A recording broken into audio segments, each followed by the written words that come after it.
Dark and desolate, cold and alone, the wind blows listlessly across the ranch front.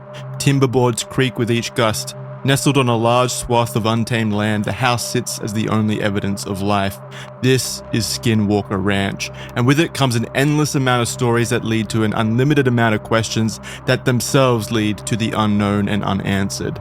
Aliens, ghosts, and skinwalkers all called Skinwalker Ranch home, alongside the unlucky few of us who have visited the ranch and returned to tell the tales. It's been called the most paranormal place in America, and for good reason. Let's find out why in this week's episode of Red Thread. No twist this week, boys. Wow, I was about to say, that seemed a big reveal. Yeah, no big reveal. Yeah. I couldn't come up with anything. I don't know. My brain was wrestling with it for ages. I feel like there has to be some kind of twist to each of these intros, but we're like 31 episodes in at this point, and I'm creatively tapped on it. You're running low on twists. Yeah. I mean, think of it this way. Like, Charlie became Oompa, right? Charlie became Caleb. So you could just that's the Skinwalker. He's a Skinwalker. It would have, but we did it last week. I know, but it's so This is all Caleb's fault for showing up 1 week early. You could do it every week. Yeah, every week. That's the joke. Yeah. How many people are going to be like disappointed? They're like, oh, he's the new host. They thought I was a guest. No, there are a bunch of people who said he's a good pick for a host, but I did see a lot of people who also are like, yeah, good guest. Great guest to have on. I was like, hey guys, that's cool.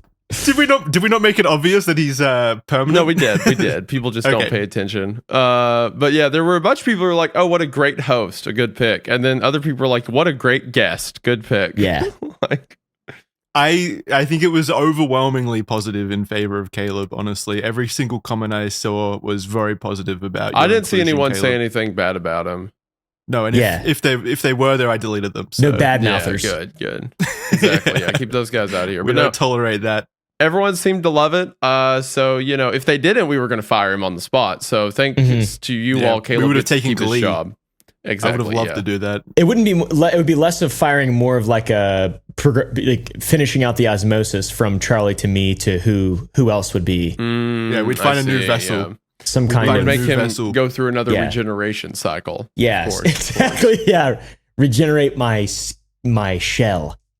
Exactly. I think too, it's important that, similar to how this intro should have started with Charlie becoming Caleb, we have to remind Caleb every single episode that he's not Charlie. We have to keep that can't go away until he's completed 29 episodes like Charlie did. He has to be. No, I think it would be really cool if we progressively actually did gaslight Caleb into believing that he is Charlie. He just takes on all of Charlie's mannerisms in real life. He just starts the next episode and he's like, "Hey guys, today, Charlie, it's me." That's pretty good. See, look at that. I had a dream actually last night that I was doing a really good rip roaring Charlie impression.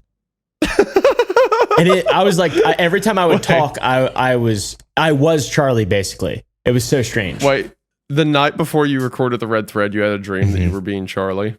Exactly. Yeah, you think that means anything? How often do you dream about Charlie, first I'm of a all? mimic. Let's get that on the table. Dude, I dream about Charlie. I dream about mostly YouTube.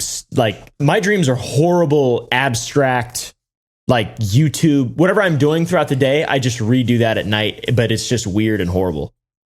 So these erotic Charlie dreams are kind of like saving grace. You get them once in a while, and it's like a palate cleanser. But he doesn't have a face. His hair is always down over his face, like that bitch in The Ring, the movie The Ring. Ever seen that? Yeah. Who hasn't seen The Ring? What do you mean? It's green. You're talking like it's some indie movie. It's an indie film, early 2000s indie film called The Ring. It's got a green filter over it. The whole movie's green. All right. Before we start this episode, brought to you by HelloFresh. More from them in a bit. We're also on Spotify and iTunes, and the show document, which is what we read from in these episodes, expertly compiled by the team over at the Red Thread HQ, that is available in the description below, along with everything, really. So just go down to the description. You can find like links to the iTunes and the Spotify and stuff like that down there. And also a quick note, last week we released an animation on the channel with the outro song music from the show. A lot of people have been asking for that. So there's the full release of the outro song music on the channel as well as on Spotify. So there's links to that as well. Really cool stuff. That was canonically, I think, Charlie's last appearance, by the way, because he's in that animated music video. He's kind of like he's on a couch asleep, which is pretty fitting. So that's how he went out. He's still on the couch sleeping, basically, if you want to go by red thread law. So you've got that. You can listen to it while you cram some study sessions in. It's cool for that. So it's all linked below. But yeah, other than that, let's just start talking about Skinwalker Ranch, guys. How do you feel about Skinwalker Ranch? I have a feeling you both love it. I love it. I would go there if I was allowed. Yeah. I was invited out there by someone, and this person's particularly busy a lot online, but they were like, dude, I've been out there so many times, you have to come out there. Apparently guys like shoot a lot out there, which is wild, but from my understanding, it's like a weird kind of anomalous area where tech doesn't work right and stuff like that. People call it like the Bermuda Triangle of the desert. Which means I would love to go out there. Pretty much every like anomalous, conspiracy or theory or mystery that you've heard online, like Skinwalker's ghosts, UFOs, everything like that. There's been at least like one reported incident of that happening at the ranch. So it's just kind of like a hotspot for everything. Who were you like when you were invited out there? Did they say that like stuff happened apart from shooting? Just that it's kind of creepy. Like, I didn't get any specific things like, oh, our tech quit working or this quit working. Just that it's a really cool, like, kind of haunted location. Same kind of aura to it. Were they going out there to shoot ghosts? Like, why was there shooting there? People just like go out there and shoot stuff, like long range shooting and things like that. I assume because there's a lot of land, and a lot of the guys who like to go monster hunting like to shoot stuff. So true. I mean, judging by a survey of this podcast, I would say that the overlap's pretty big. That's a good point. Yeah. Yeah, I would absolutely go there though. It seems like a lot of fun in general to go to a haunted location like that. I wonder if it's like if there's anything you can do to make your ranch like that. Like if you had a ranch, how could you just invoke some kind of ethereal cosmic horror? Yeah, is that possible? Just commit a lot of atrocities against Native Americans on your property, and it'll probably work out. No, don't feel bad, but we could probably get started on that this evening if you want. I know a few. We could bring them out, and then... I like how Caleb was into it until you brought in the Native American part, and that was stuff just the general atrocities were fine. Stuff doesn't get haunted and cursed because you were nice to everyone involved. That's normal. Yeah, that's true. You can't be friendly. You can't be friendly about it. I didn't think about that. That's really funny. I have such a whimsical like attachment to haunted and cursed things, but it's all horrible. That's what's so funny. What's so funny. It's like if like a ghost was haunting an old restaurant, it's like, why are you here? It's like, oh, well, they have the best crepes. The food was great. Definitely not because the owner murdered me and left my body to rot in a dumpster out back. Yeah. Mm-hmm.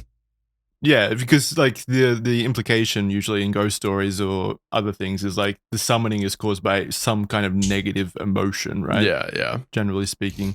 So the best way to do that is, through atrocities, like I said.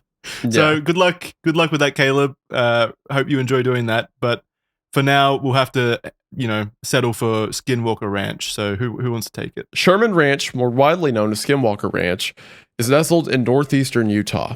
It has, since it was first founded, become a hotspot for paranormal activity. The Skinwalker name originates from the Native American legend of the shape-shifting walkers. The ranch became popular in the 1990s when the Sherman family, the owners of the property at the time, started to talk publicly about the weird things they had experienced on the ranch at the time. Skinwalker Ranch is an apparent hotspot for UFOs, unexplainable animals, or otherworldly beings, and paranormal activity. It's been extensively researched for years, but still remains largely unexplained. What mysteries lay within Skinwalker Ranch, and why is the unknown seemingly drawn to it? Do any of the sightings and claims made about Skinwalker Ranch hold water under scrutiny? Let's find out. First of all, Sherman, the name Sherman is such a stereotypical American name, like last name. Isn't that a kind of like military tank as well or something? Yeah, because it was named after the general. There was General Sherman during the Civil War, who was famous for his scorched earth. What's the word? Tactic. Yeah, thank you. Tactic when it came to the South. Killed everyone. Well, what he did is not only would the Union make progress into Southern territory, they would destroy a lot of the land as they went. And the idea was it starves them of resources, which probably did have a big hand in winning the war, because what eventually caused the Confederacy to lose was a lack of resources. And it probably also led to a lot of paranormal events taking place due to the sadness from these scorched campaigns, like the negative energy. Absolutely. That's what the real result of the Civil War was. Ghosts. Yeah, a lot of ghosts. A lot of ghosts. Sadness. Sherman is responsible for at least 50% of the ghosts in America at any given time.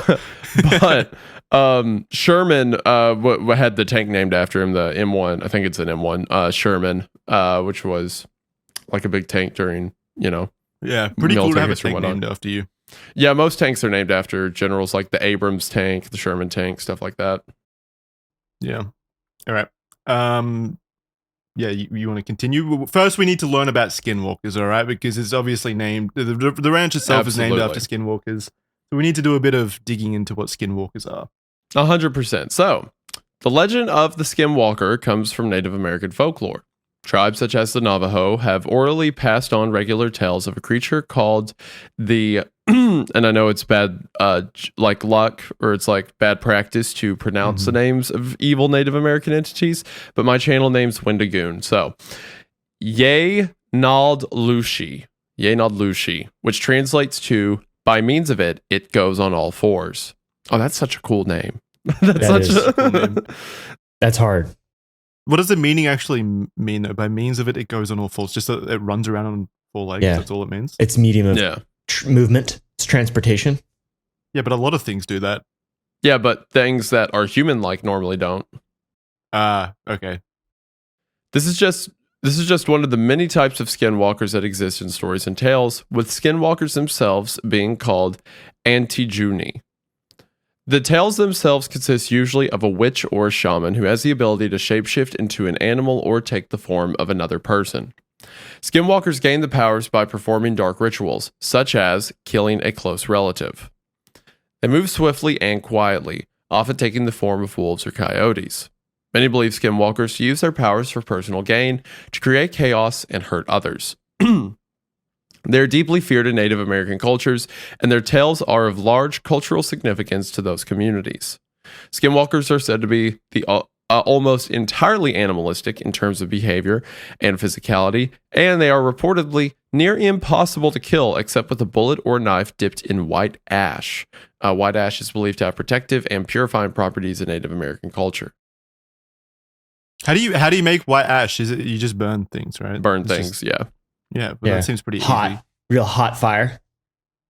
Yeah, I guess if you don't always have a knife with you dipped in white ash, then it might be a bit difficult being chased by a skinwalker and then burning some ash and well, it's not like you have to go in prepared. It's not like an immediate. Yeah, that's fair. Very little else is known about skinwalkers, as the Navajo and other tribes are highly reluctant to discuss it with outsiders, and often even among themselves. According to their traditional beliefs, talking about these entities is not only considered bad luck, but also increases the likelihood of their appearance in general. Yeah, but kind of impossible to talk about this situation without mentioning the skinwalkers, so we have to do it, sadly. Also, most legends around skinwalkers start with them being like a human who like gives themselves to dark rituals, and then they'll take the skin by like killing the thing. So if they kill a wolf or coyote, they can like mimic its form. And the same, a lot of people have adapted that to say the same applies to people, voices, stuff like that.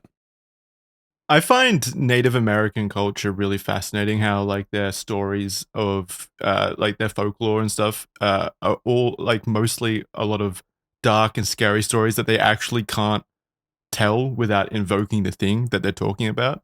I find it super interesting, and there's nothing really like that in my culture for like, white Australian culture. There's nothing like that cool. I guess cool's not the right word, but that serious, I guess. So I kind of find it like extremely interesting. I think the closest thing we have in Western society is like Baldur's Gate 3 shape-shifting druids into like a bear. It's not even real. Yeah, it's not even real. It's like shit we've just made up to like for people to play romance games to, basically. So Dungeons and Dragons. Yeah, they win that one. Sadly, we don't have anything like that. Caleb, would you like to learn about the Sherman family by talking about them? Yeah, sure. Also, Jackson, you guys have penal colony lore, which is pretty cool. Well, yeah, true, but that's like he's pulling out the prisoner parties. Get him quick before. There's no real stories there. It's just people chained up for decades. You guys of their have lives. penal colony lore. That's so Penal funny. colony lore. Yeah, we do. The year is 1994, and Gwen and Terry Sherman are out looking for somewhere to relocate their family of 4 to in beautiful Utah. Don't know if it's beautiful, by the way. That's an assumption on my part. It is beautiful. It is beautiful. Okay, sweet. Yeah, I'm not sure if the Skinwalker Ranch area is beautiful, but it's a little deserty. But Terry, a cattle rancher with extensive experience in livestock management, had an image in mind of the type of property that he wanted. This would be quickly realized when the couple would come across what they deemed to be the perfect place to set up shop. The ranch in Uinta Basin was 512 large acres. Acres large, and all things considered, holy shit. Is that not how you say that? Acres large? Acres large. Sorry, guys. My dog just farted and it's like a fucking bomb. Go away. Hold on. You smell like shit. The dog weighs like 1 pound. What do you mean? Oh, my Lord. I've never smelled like half something a like pound that. Smells fart, like that. That's a new smell. The ranch in Uinta Basin was 512 acres large, and all things considered was admittedly a bit run down. It had been owned by Kenneth and Edith Meyer since 1934, but hadn't actually been occupied for years, hence the apparent disarray of the land. Gwen and Terry, however, saw this as their dream home, a place for them to raise their family away from the hustle and bustle of the quickly changing modern world while having the room for Terry to continue his livestock operations. Terry Sherman. This is like the plot of Red Dead 1. Escaping. Imagine if it goes 1-to-1 with that. Like he fucking fights the law in a barn at the end of it, gets shot to pieces. Yeah. Damn, that would be so fucking cool. The skinwalkers in the tall trees. Yeah. Let's see. Bustle in the changing world. Terry left. The sale itself went through normally with no real hiccups in the transfer of ownership. Gwen and Terry would, however, notice that there was one strange clause in the contract. That being that the Shermans had to get Kenneth and Edith's permission to do any digging on the property. That's weird. That is super. Like, how I didn't think like people could enforce rules on property they didn't own anymore. Like, yeah. Once you've No passed digging. on ownership, yeah, make sure you don't dig. First of all, I'm going to assume you've got a dead body on the land somewhere. Yeah, you're like, up that's to the no only good. implication. Yeah, clearly. So I don't trust Kenneth and Edith. You can take this land, just don't look under the ground. Don't look under the ground. Whatever you do, don't look under the ground. Don't dig here, don't dig here, don't dig here, especially don't dig here. Do not There's dig uranium anywhere, everywhere. especially you can dig a little bit, but nothing under like 3 feet in depth, about approximately, I guess. We're assuming the worst. Maybe Kenneth, maybe he's just buried his treasure out there or something that he's going to come back for. We don't know If for I sure. buried a body, I would refer to it as my treasure. So That's pretty funny. It's like Utah Oak Island. There's just something buried down there. They got to figure out what the hell, and they got to make 15 seasons of one shitty show about it. We don't know for sure. We don't know for sure that this clause existed in this contract. By the way, this is just what the Sherman said, so I don't know for sure. Are the Shermans to be trusted, Jackson? Let's find out. I want to hear your thoughts on if you guys trust them or not. All right. When the family arrived at the home, they noticed immediately that things were odd. They discovered that there were deadbolts on practically every door, and the windows themselves were barred up, almost like the previous owners were keeping something out. Or in? Maybe Kenneth and Edith were stuck in there. They were trapped in there. Sting. They haven't left yet. I like the way that's formatted. Parentheses, dot, space, or space in question mark in parentheses. Exactly. Yeah, asterisk, Sting, asterisk, music plays.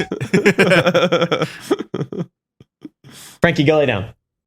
Sorry, I had to tell my dog to shut the hell up. Terry and Gwen tried to shrug off this immediate weirdness, chalking it up to being a quirk from the previous elderly couple. Plus, they had just bought the house, so they decided that there was no turning back now. However, the strange experiences were just getting started. Okay, so they bought the house, and in the contract or the discussions with the previous owners, no digging! They've said no digging, and then they get that. But by the way, they bought the house before even like going and inspecting it, because surely they would have noticed the deadbolts and the shuttered windows before they got sight there, unseen. Right? 512 acres. They bought it sight unseen. That's crazy. Do people do that? Do people buy property without inspecting it or going? Investors do and stuff like that, but if you're going to live there with a family, that's kind of weird. Yeah, I'm assuming since they're a family, this is like a significant portion of their, wealth, being moved into this property. If you're financing it, you 100% have to get somebody to look at it. Like I assume they bought it with cash. We've got Caleb talking business. Here it goes. It begins. I bet it was a good interest rate too. I bet it was great. There it is. I was waiting for him to say interest rates.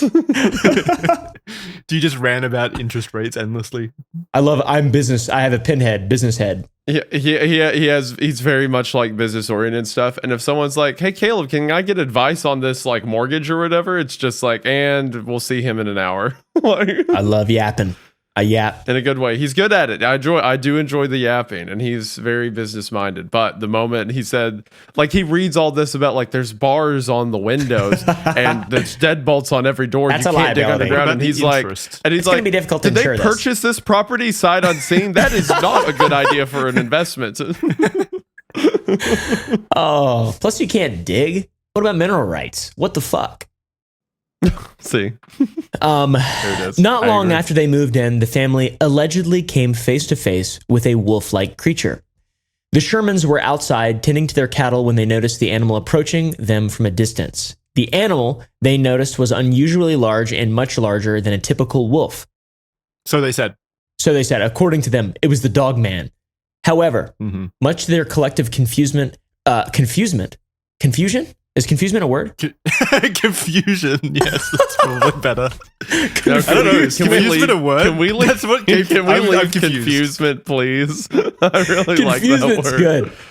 Confusement's wait, good. no, it does exist. According to really? linguistic definitions, it means the active state of being confused. Okay. Put it back. Okay. Put it back. Yeah, confusement. I like confusement. That's awesome.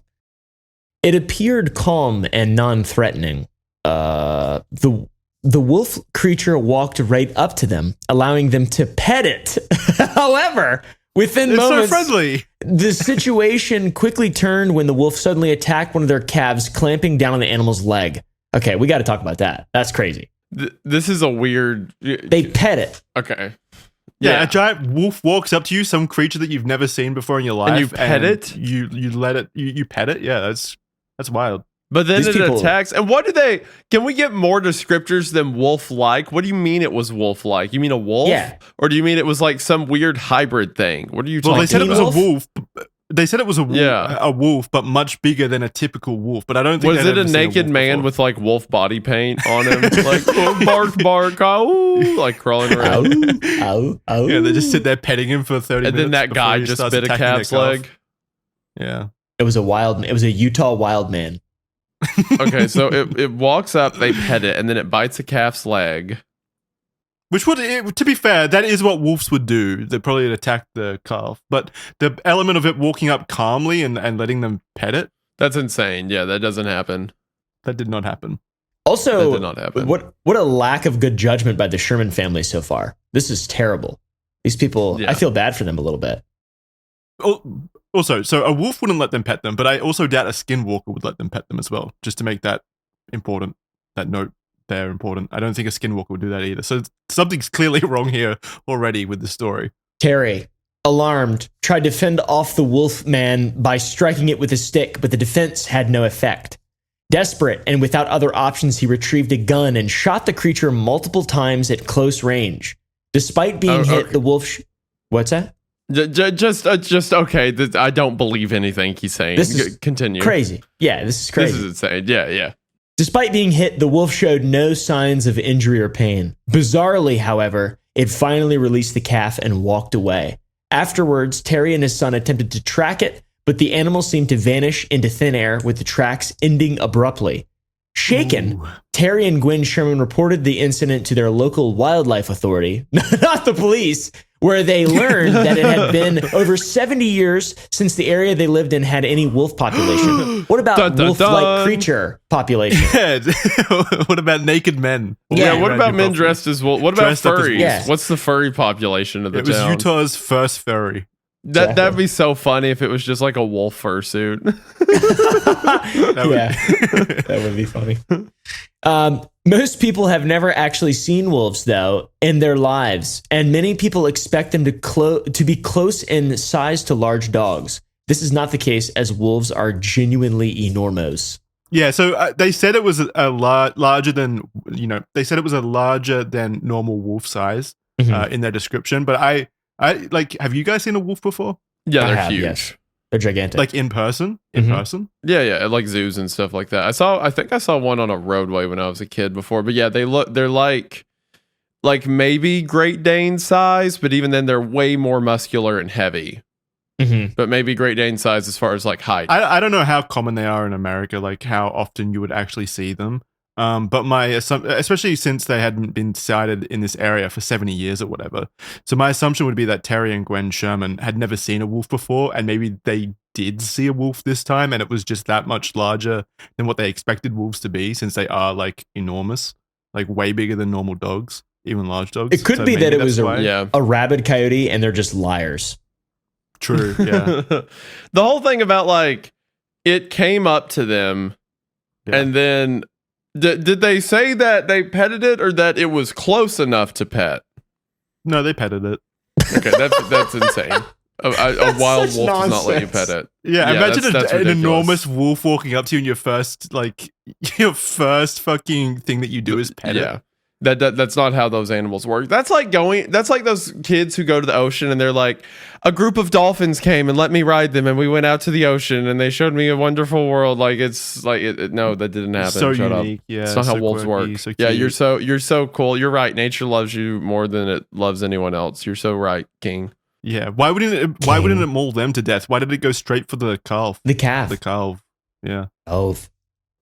Just the series of events, like a wolf walks up and you pet it, and then it bites an animal. So then you shoot it a bunch, and you hit all the shots at close range, quote unquote, and then the animal takes off. Like, what? By the way, if it was a normal wolf, the gunshot would have killed it. So I think the implication, and plus, like you shoot it a bunch, and it runs into the woods, and then you're following like these guys who are not from the countryside. Because they do stuff like pet wolves. These guys are now all of a sudden expert trackers. And like, we have to go get it. Like scaring it off wouldn't be enough. They're like crawling through the woods looking for it. Like, no, absolutely That's not. back when men were men. Back in the 90s, everyone knew how to track. Back in 94. Yeah. Before the internet. Everyone knew how to track. Everyone knew how to hunt. Take on Me was like topping the Billboard charts, and then it's like, everyone knew how to wolf track. It's just easy. Yeah. Everyone knew how to wolf track. And back then, wolves were made out of Kevlar. You can't wolf track anymore because of woke. Have you guys seen the McKenzie River Valley wolves? Those like big 7-foot timber wolves. No, I thought that might have been like a band or something. What the heck? 7 foot tip to tip. McKenzie River. What was that? McKenzie River Valley wolf. McKenzie. These just look like wolves. Yeah, but we need a size comparison. Oh my gosh! The one of it next to a guy. Yeah, they're gigantic. A few pictures down. What the heck? Can you put the picture in the Discord chat so the editor can add it? Yeah. Hold on, and also so that you can see it. Real quick, let's while we're doing all this, while we're looking at wolves, just a quick word from our sponsors. Ooh. All right, here's the sitch. You get home from work, you have no energy to make dinner, but you're hungry. What do? I've been there. It's a stressful situation, but there's only one solution. HelloFresh. HelloFresh takes all of the stress out of annoying things like coming up with dinner ideas, getting the groceries, trying to figure out the recipes. spending ages cooking, and even longer cleaning up after yourself. They make everything as simple as possible with pre-portioned, fresh meals that are delivered straight to your door with step-by-step instructions that make it even possible for someone like me to make delicious meals each night, which is no small feat. And you don't miss out on variety with HelloFresh either. HelloFresh has a constantly changing menu with 50 recipes to choose from each week. You just pick your meals and your delivery day, and that's all you really need to do. They'll show up at your door fresh and ready to cook. I actually do use HelloFresh for a few days each week, and it's a really great tool to take breaks, basically, so you don't have to do grocery shopping or coming up with meal ideas. I know that these are my busiest days, so these will be my HelloFresh days where it's just dinner is just easy for those days. And even better, it means that on those days where I don't have the energy to really come up with anything, I don't make the unhealthy choice of having, fast food instead. I hate fast food, but I love HelloFresh. So try them out now and find out how they can make your life better for yourself. And on top of that, you get free breakfast for life. Go to hellofresh.com/freeredthread for that offer. One free breakfast item per box while the subscription is active when you use that code. That's free breakfast for life just by going to hellofresh.com/freeredthread. HelloFresh, America's #1 meal kit. Thank you so much for supporting Red Thread by checking out HelloFresh. It would really mean the world if you do so. It really does help out the show. But speaking of the show, now we head on back in. Okay, let's see these wolves. Show me the wolves. What the fuck? No way that's real. That's Photoshopped. Crazy.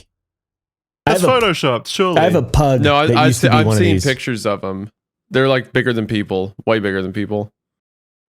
God, Caleb, you think your dog's farts are bad? Imagine that. Oh, but my dog's farts are bad probably because they're like rotting, melting, mutant rotting inside freaks. Yeah. This dog's farts probably don't smell that bad. They probably smell good.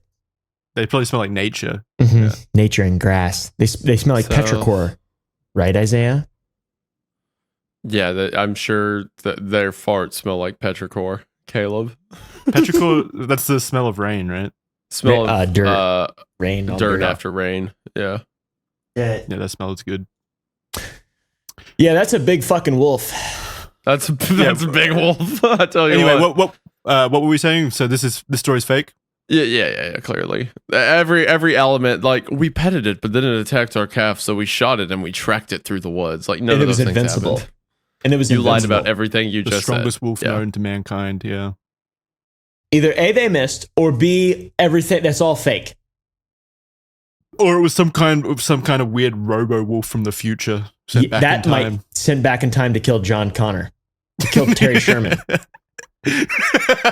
Terry Sherman does sound like a name for the Terminator, to be fair. It does, yeah. Terry Sherman is a very 90s action movie secondary supporting character name. Mm-hmm.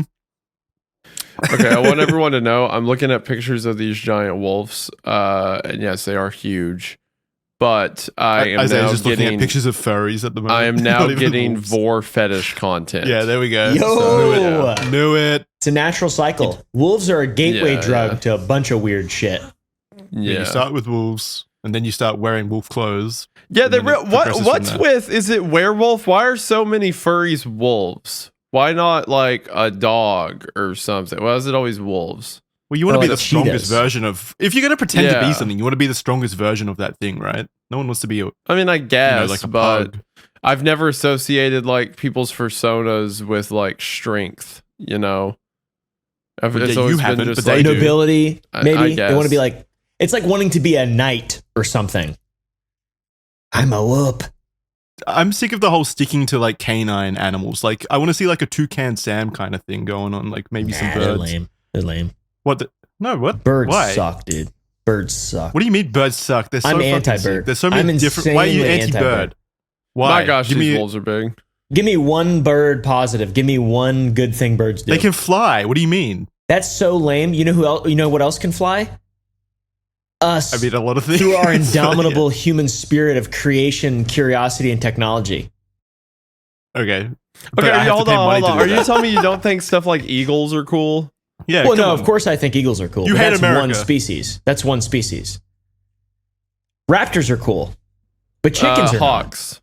Hawks are cool, yeah. Raptors are cool. You have chickens. What are you talking about? Yeah, chickens are aren't cool through... Chickens are cool. You have What's a with chicken. chickens? You have chickens. What are you? I what have is this chickens, I don't like prejudice them. All of a sudden, I don't That's like them. kind of You know, fucked then that why do you that have don't them? like them. Because I Yeah, eat stuff that's from them. mean. I use them as vessels to hold my food. Okay, So then you use them. ergo you like them. What is this? This is an ungrateful attitude. This is a ridiculously I'm incredibly behavior. grateful for them. I'm incredibly grateful for them, but I acknowledge that they are less than me in every single measurable way. Oh my god! Sure, but so are like a wolf or any other animal. But at least wolves are cool to have on your shirt. You're right. We're he's right. You don't go around with chickens on your shirt. We're obviously forgetting the pigeons, dude. t-shirt appeal of a chicken. You're right. Why didn't I I feel like that? all this negative energy towards your chickens is probably going to cause a chicken poltergeist in your house at some point. So you will probably get that ghost that you've been wanting. I would love if Caleb was haunted by a chicken. That would be the funniest thing I think that's ever happened. I would love to be haunted by a chicken. That sounds harmless. It just goes. I just get woken up in the middle of the night to disembodied calling. No, I don't know about that. Being haunted by any kind of bird would suck because you just get like pecked all the time. You'd feel the sensation of being pecked and you wouldn't know where from. That would suck. Interesting. Anyway. Should I keep reading? That's idiot. Yeah, just keep reading. Keep reading. I'm just throwing pictures of giant wolves in the chat. Continue. Then came the strange circular dead grass spots out on the land. When walking across the land, Terry would find 3 large circles forming a triangle. The grass was pushed flat in the ground as if it were an intentional act intending to create a pattern of some type. These circles were each about 8 feet across and about 30 feet from each other. They had also at this time and as a family. Okay, hold on. I just get really confused. They had also at this time and as a family begun to see UFOs. UFOs that would fly quietly and slowly down over their land. Over time, the Shermans, including their teenage son and 10-year-old daughter, would repeatedly witness 3 distinct types of UFOs. A small box-shaped craft with a white light, a 40-foot-long object, and a massive ship the size of several football fields. Okay, What? hold on. Fucking airship. I need to put this together. So this is right after they're tracking the wolf thing, right? Yeah, so the wolf thing is the very first thing that happened to the family. Okay. So this is like in the same moment, right? Because it's like they then came to a strange circle. All these events took place over the course of like a year and a half. They were only at Skinwalker Ranch for a year and a half. Oh, okay. So hold on, Terry. They tracked it. Okay, so this isn't at the same time. No, it's not like at the same night. This is a different event. Okay, so there's grass spots, and then they walk out, and there's like the triangle thing, and then these circles were about 8 by 30 feet from each other. They were 8 feet across and 30 feet from each other. Yep. And they said that they saw. Let's see this. They saw a small box-shaped craft with a white light, a 40-foot long object, a massive ship the size of several football fields. Yeah, I believe them. Okay. All right, I'm just making sure we're all on the same point. Because I zoned out for a second, and every single word I was hearing was imperceivable, and now I realize I didn't zone out. That's just the words that were said. Yeah, that's so far, I'm going to be honest, the Sherman family is not a reliable source of realistic information, I'd say. Well, I think the burden of proof is on you to disprove them. How about that? The burden of proof is on me to disprove them? Yeah. Prove a negative. Prove a negative. Prove a negative. Well, the strange circular dead grass spots could easily be caused by fairy rings. You guys know what that is? Yeah, RuneScape. I continue. Please continue. Fairy rings, dude. The place where I used to live, there is these black circles that appeared in the lawn, and it freaked me out. And you walk through them, and it's like smoke coming up. It's like the black stuff on the grass, like lifts off the grass. It kills the grass. It's just fungus. Fungus grows in circles. Fungus is awesome. You guys know about fungus? Is it called? Yes, we know about fungus. Why is it called fairy rings? I don't know. I think that's probably a name some unfortunate British people gave to the circle shapes that they were seeing in their lawns. Is it just the phenomenon of the circles, like the circles themselves, Yeah. or is it the type of fungus? I think it's a phenomenon of fungal circles in general. They happen to grow in these like shapes. Yeah. I literally thought you were just making a RuneScape reference initially I said yes to knowing what fairy rings are. So. Nope. What's RuneScape? Okay, don't. No more tangents. Let's move ahead. Fungus better than birds. Anyways, let's go ahead. Where are we? Another anecdotal story. They even observed one craft emitting a wavy red beam of light, a tractor beam, as it moved through the sky. Additionally, they had seen various airborne lights, some of which emerged from orange circular portals that appeared suddenly in midair. Wow. They allegedly were able to videotape 2 of these sightings, though these have not been made publicly available as far as I'm aware. The tapes are buried somewhere on the land. We just don't have the permission to dig them up. Oh my gosh. I love these people. This is great. Caleb, be honest. If you met these people in real life, you would be like, do you want to live with me? Do you want to like, this is your people. This is your kind of people. They're probably lying, but they're clearly creative and inspired. So they'd be interesting to be around. I could do a much better job of lying and making shit up. That's what I'm going to start saying. If I lie to people, I'm going to be like, I'm just creative. Just creative. I'm just creative for the facts. Judge, I just have a big imagination. I was being creative. Judge, counterpoint, creativity. Imagination, whimsy. Come on, Judge. Don't crush my innocence. Lackadaisical, wanderlust, perhaps. Ever heard of it?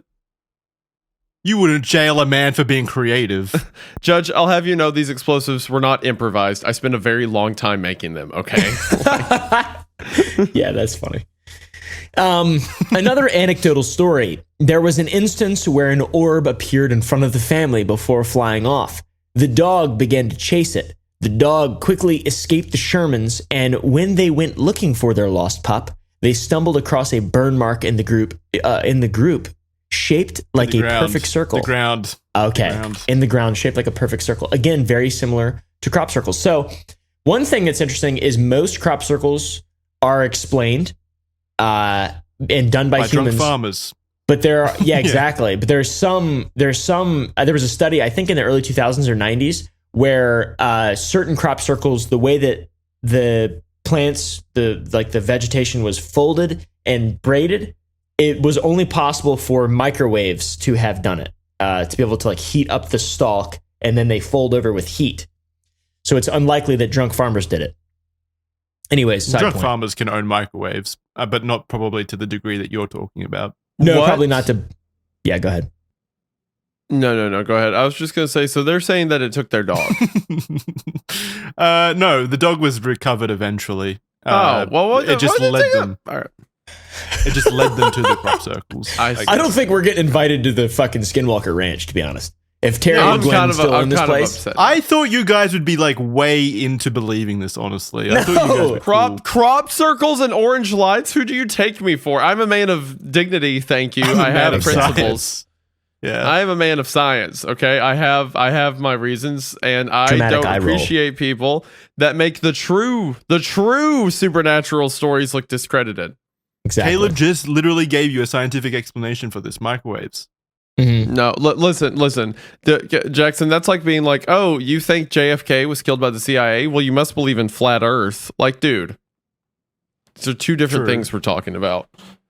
True. Yeah, I mean, I want to believe this though, so I will.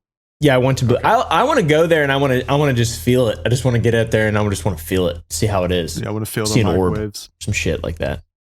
I would love to get blasted into oblivion by an alien spaceship. That would make me feel great. Me too. If I could get killed by anything paranormal, supernatural, I wish it would happen ASAP, as soon as possible. Like that would be so cool. And hope, but it won't happen though. You know? Do you hope that it would happen because it would be great for your career? No. I just hope that it would happen so there would be some kind of actual proof of something.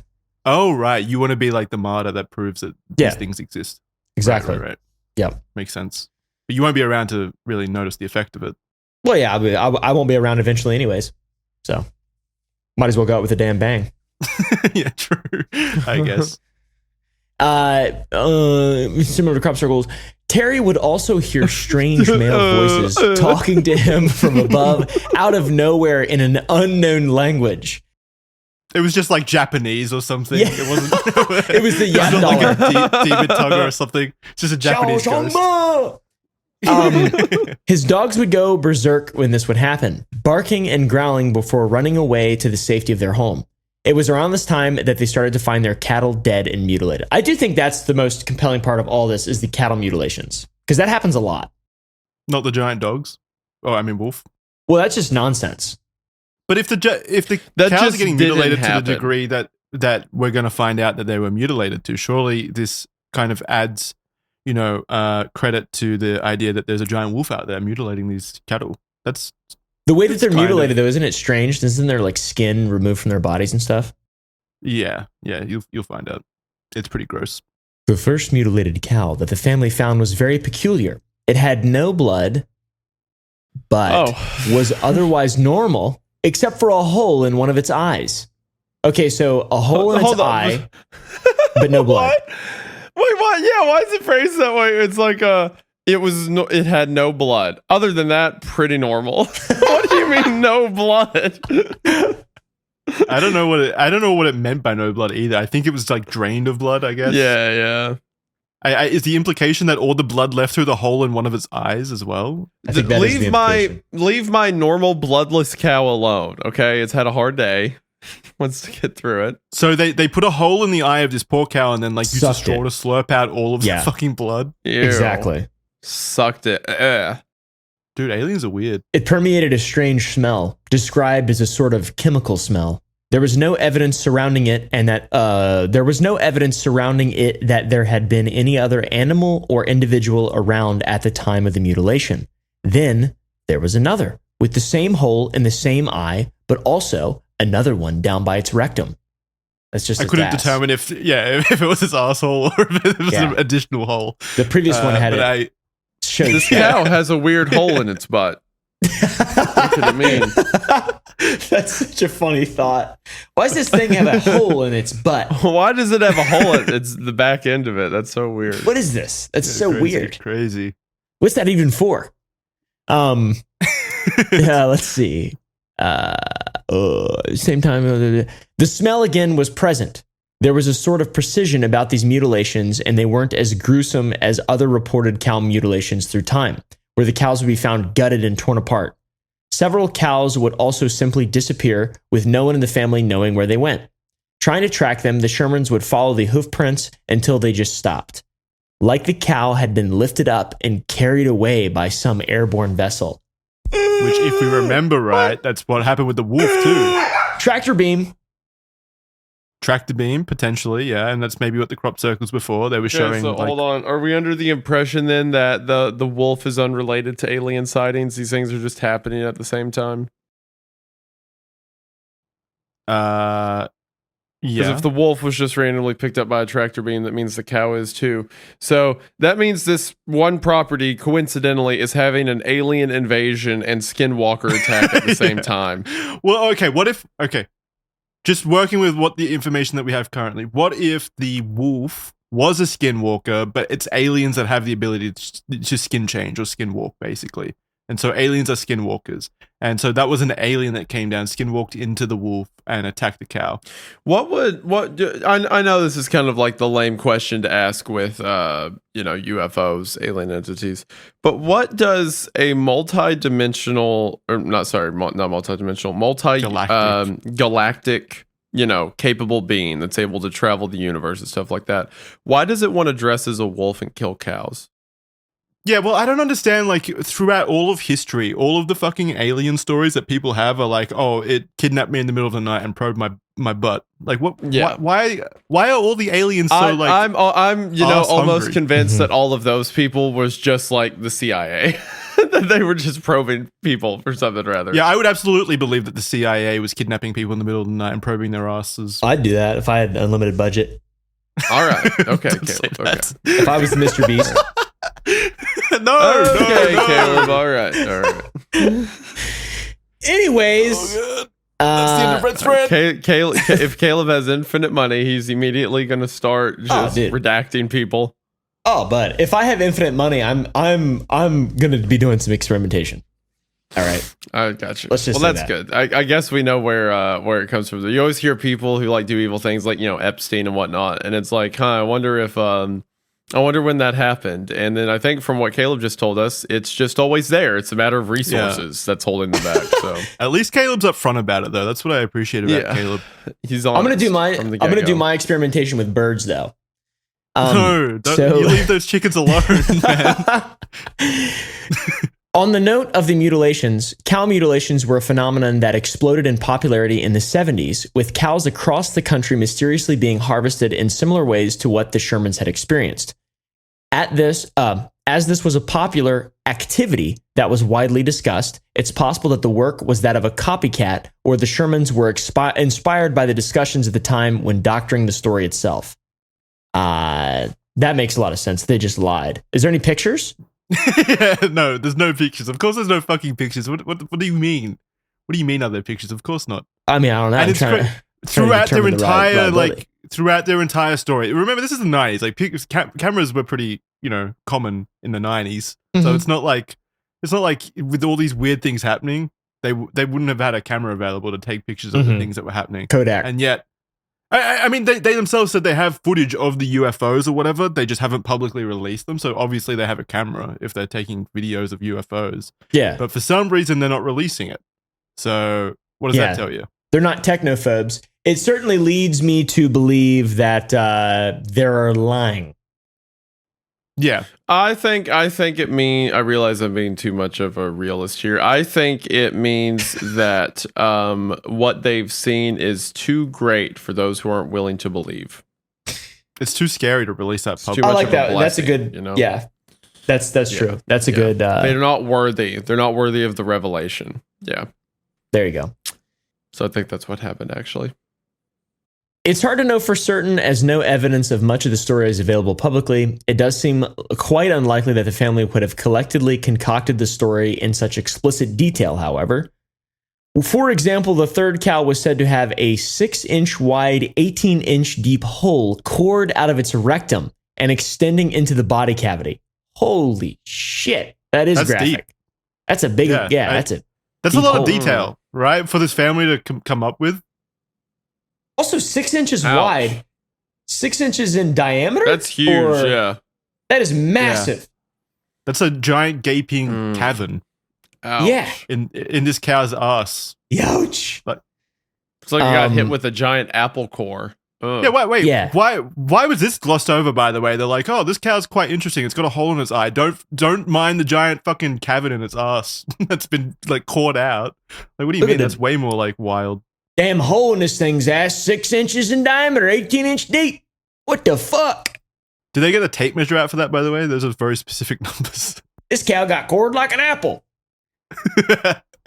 Yeah, but no pictures of it somehow. Yeah, no pictures. Dude, first thing I do is start snapping photos of that shit. That's crazy. It's becoming a vlog immediately. You don't even need a picture. It's not like this cow would have disappeared. Like, bring some friends over and have a look at it so you got like secondhand testimony. Or just like drag it into town and be like, hey, look at this cow's ass. Pretty wild, eh? Check this out, fellas. Check this out, people, Utah. Next time I go to Caleb's property, you want to see this cow's butthole that got ripped out by you ain't gonna believe an alien? I think God sent an angel to pull this cow's rectum out of its head. You're probably going to get a bad reputation if you do that, to be fair. I just like to imagine that they did it themselves. They're just out there coring cows out like apples. Yeah, they're pretending like it's an alien invasion. So that we like to have some cow rectum just like Mama used to make. like the way the Lord intended. We all know aliens enjoy a bit of anal, but that seems a bit much even for the extraterrestrials. What a wild sentence in the middle of a document. They do. That's what I was saying before. They love anal. Anal exploration. Probing, yeah. Everyone knows that about aliens. I love how aliens already have that stigma coming. Like they haven't even shown up officially yet. They love anal. But we all know they love anal. Yeah, they love anal. Anal sex. Love it. A potential explanation I've seen thrown around by ranchers in the area A potential explanation I've seen thrown around by ranchers in the areas at the time is that there were helicopters flying around during times when they would lose their cattle. This led to the belief that the United States military was involved in experimental biological weapons tests on the cattle, which could explain the odd condition the cows were left in. What were they? Yeah, what were they experimenting with? Like de-anus technology, like things that rip out people's buttholes. Apple coring. Yeah. Okay. Weird. I know that there was a cow farm outside of Area 51, outside Groom Lake, in the early 50s that I think tried to sue the United States government because all their cattle died from radiation. I've heard of that one. Yeah, I remember that. But that makes sense, though. Yeah, that's just government not caring about, side effects of their experimentation. Yeah, they probably didn't they probably didn't intend for the cows to die, right? Like they just didn't care. No, yeah, I don't situation. I think it was during their studies of like fallout too, like their studies of how radiation is carried by the wind, and like they didn't know, like that. Oh, okay, so they weren't like actually using the cows as a part of the experimentation. No, it's just the total accident of the experiment. Yeah, right. Counterpoint, however, is that I don't think the United States military would have left behind evidence to their cow shenanigans if that were the case. Additionally, it's the United States military. I think they can probably afford to buy some cows of their own to torture if that's what they want. Very valid points. Why would they be flying around killing cows? Cows aren't exactly. Well, the idea of them just stealing a bunch of or killing a bunch of locals' cows for really no reason is absurd. Yeah, it's very nefarious, insane, right? Yeah, I believe it. Terry Sherman had this to say about the situation in an article from 1996. We've seen the UFOs enough, and we pretty much know what the craft look like, and I think it's definitely associated with the cattle mutilations. When we see the crafts and then the cattle, we have problems. It appeared that there was a connection between the mysterious lights in the sky and the so-called cow mutilations, with the lights themselves being a precursor to the murders.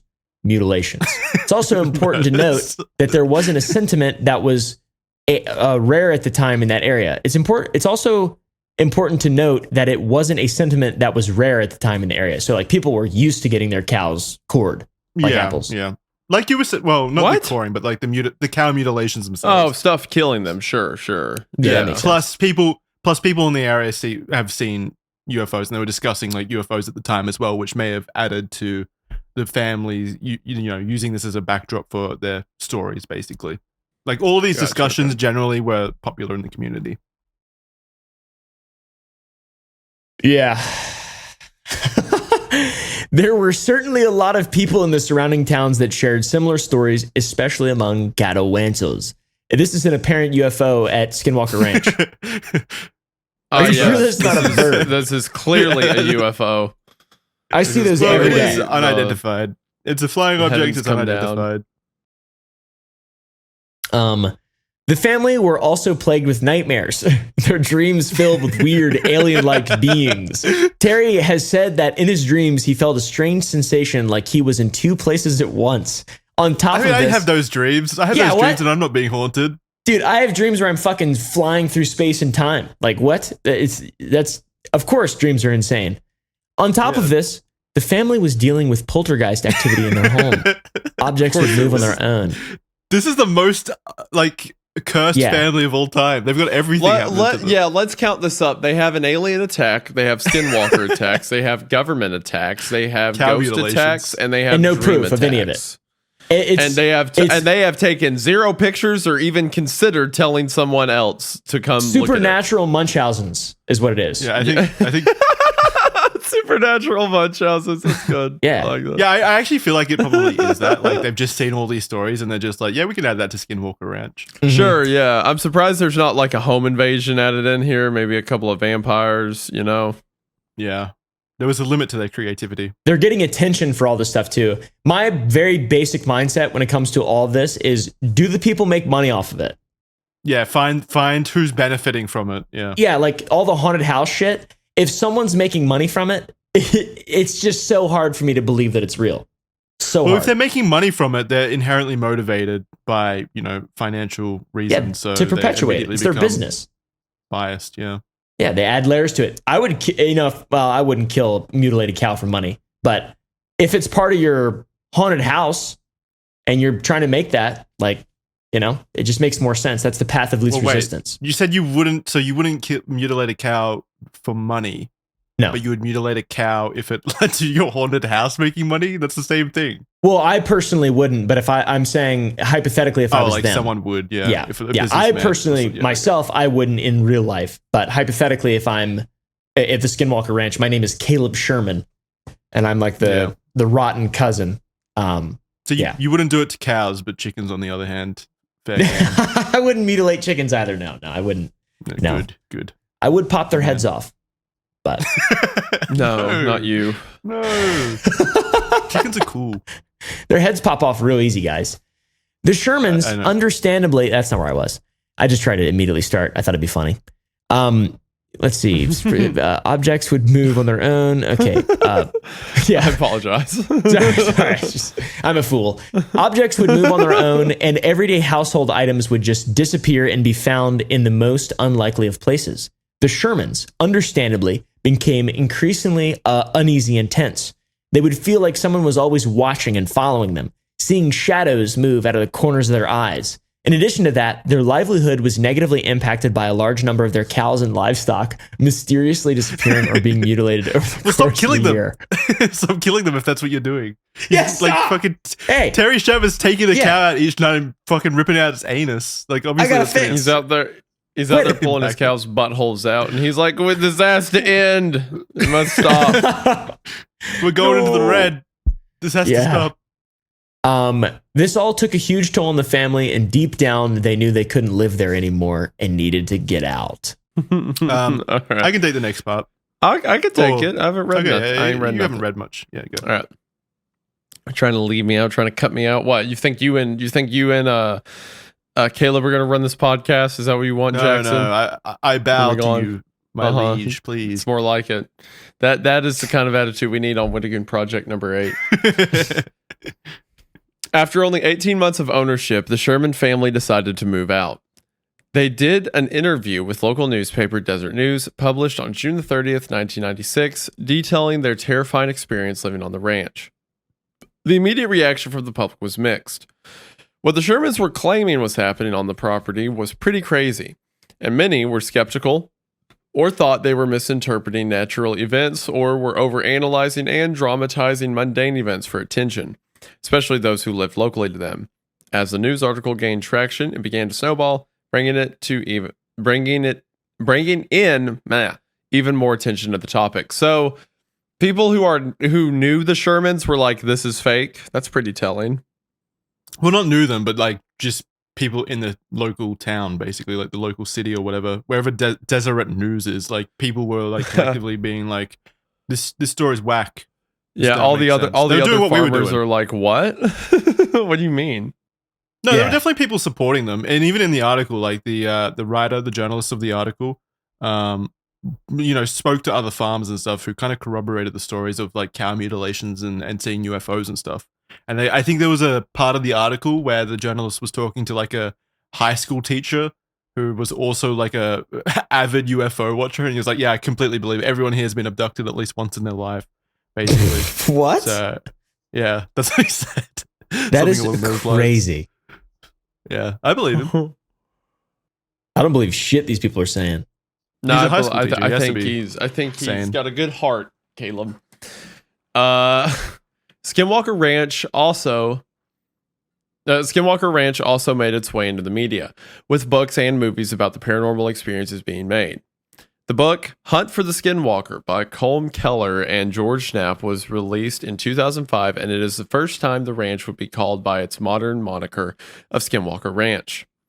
The book itself went into the Sherman's life for the 18 months they lived on the ranch and followed the investigations led after by the National Institute for Discovery and Science. It explored the mysterious activities at the ranch, equating the wolf event with that of a skinwalker, thus the name. Yeah, so before that, it wasn't really known as Skinwalker Ranch. It was just like this family has a weird ranch, basically. Didn't really have a name. Sherman Ranch, I guess. And George Knapp, I know he's a journalist, right? He's the guy who helped publish, who's the guy who left Area 51 and is like a whistleblower? Oh, I know who you're talking about. He went on Joe Rogan. Yeah. Yeah. Bob Lazar, right? Bob Lazar, yeah. Bob Laser. Yeah. Laser. Yeah, George Knapp helped him with that So I would like to see. I'm sure he probably interviewed them and then like wrote the book, and that's where all this information is coming from. I would like to see his opinion on this because I don't know a lot about George Knapp, but for some reason in my mind he's like reputable to some degree. Reputable guy. But at the same time, I don't know. And I'm hunt for the Skinwalker. So now the comments will tell you his reputation. Yeah. The comments. Yeah, I mean, there's definitely a lot of people out there that do believe in the stories told by the family. Like, I'm sure we're going to get a lot of comments of people being like, "You guys didn't take this serious enough." They were honest, hardworking American folk. True. People do believe them, so we'll see. I blame you then, Jackson. All right. Hey, I'm relaying the information as unbiased as I can. You know, you're right. I also think it was Jackson's fault if you think about it. Fuck, not again. Yeah, I'm all in. I'm back on Skinwalker's side. I'm back on Skinwalker's side too. Whatever side Jackson is on, I count me the other side. Yep. Exactly. I started this on the side of the family. You can't join my side. Are you still on the side of the family? Because I'm actually moving over to the side you're no longer on. Actually, yes. Jesus, this is confusing me. These double negatives are hurting my brain. I'm here. I'm here forever. Whatever we're doing is where I'm. That's really you're actually being so negative right now, Jackson. That if you think about it, you're the double negative. Yeah. What the fuck? I'm gonna walk. I'm gonna walk already. I don't think I've ever been I'm gonna Jackson buy me out right now. Buy me out of the show. I'm gonna $16 walk right now. Buy me out $60. Go ahead. We can fix this, guys. Come on. We can meet in the middle. The wolf was real. The aliens weren't. No, I want the aliens to be real. You can keep. I don't believe in wolves. I was gonna say the wolf sounds like bullshit. The aliens, I believe that. In wolves. I can't compromise any further. I'm sorry. Right. That was my final. I guess we've arrived at an impasse, cowboy. Red thread is over. Red thread's over. Thank you all for watching the show. It only took 2 episodes after Charlie left. he was really the glue. He was really the glue. And if you want to blame someone, it's probably Caleb's fault. So, no argument there. No, I feel sad now. The book itself went into the Sherman's life for the 18 months they lived on the ranch and followed the investigations led after by the National Institute for Discovery and Science.